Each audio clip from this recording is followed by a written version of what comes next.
Well, so here we are. A page of history has turned, and not in a direction any reasonable mind would have hoped.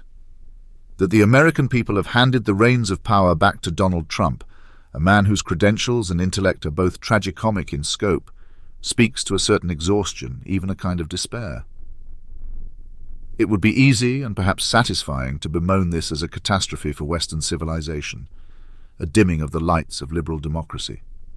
But even the most dismal verdict requires qualification, especially when we consider the peculiar arc of history and the curious ironies that emerge from unexpected quarters. In the short term, yes, this development bodes ill for the rights and safety of American women, minorities, and those who care about civil liberties. Trump has, if nothing else, a talent for dredging up and enshrining in policy the darker impulses of human nature. His administration is likely to accelerate the erosion of civil rights, inflame the culture wars, and pursue retribution over governance. The moral backwardness of his platform, if one can call it that, should be an affront to any enlightened sensibility. Our mothers, daughters, and wives will rightly see the rollback of hard-won rights as a grotesque betrayal, one that is likely to affect their lives deeply and negatively.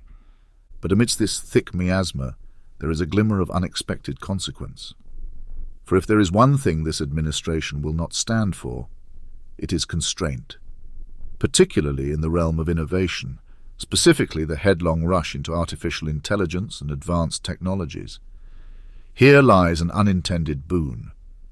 Had the Democratic Party, with its predilection for cautious regulation and oversight, remained in power, it is all but certain that the growth of AI research in the United States would be stymied by well-meaning but ultimately restrictive policies.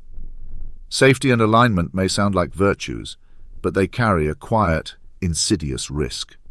That of hobbling innovation and allowing other nations, less timid and less encumbered by moral scruples, to surpass America in technological prowess.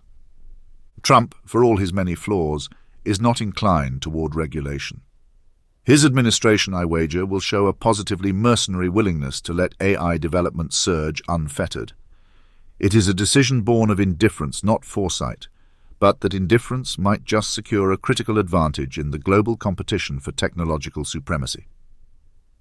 In a bitter irony, Trump's disregard for ethics and propriety could mean the United States emerges as the leader in AI, less hindered by bureaucratic alignment initiatives that would otherwise muzzle the boundless potential of these technologies. The end result may be a more dangerous AI ecosystem, yes, but also a more capable and adaptable one, and in the unforgiving arena of international competition that may well be our salvation. Europe, however, finds itself in an unenviable position. Trump's policies toward Russia are unlikely to improve.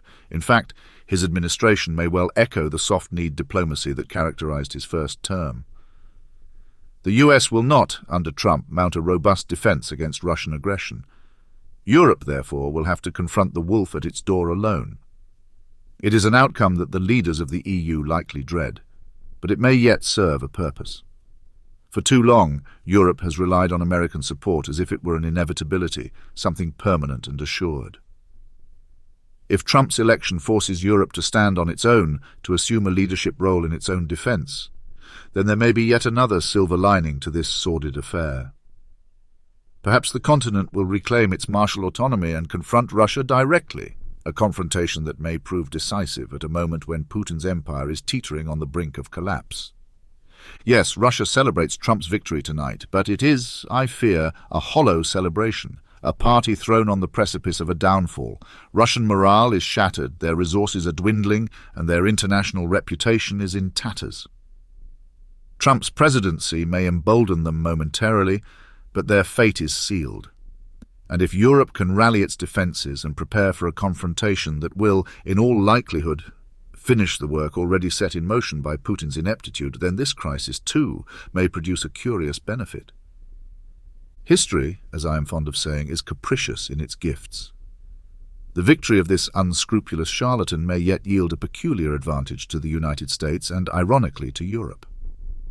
We should mourn the moral and social regressions that are bound to occur under Trump's administration, for they will harm millions of Americans and alienate the country from much of the world. But if we look to the horizon, if we peer beyond the smoke and rubble of the immediate, we may see an unexpected dawn. A world in which America's leadership in AI is solidified, Europe reclaims its sovereignty, and Russia finally is compelled to confront the inevitable. That it is no longer a great power, no longer a formidable empire, but merely a shadow of its former self. So let us brace for the difficult years ahead, but let us also remember that history's script is not finished. What seems a catastrophe today may yet, in the full sweep of time, reveal itself as a step toward a new and strangely hopeful epoch.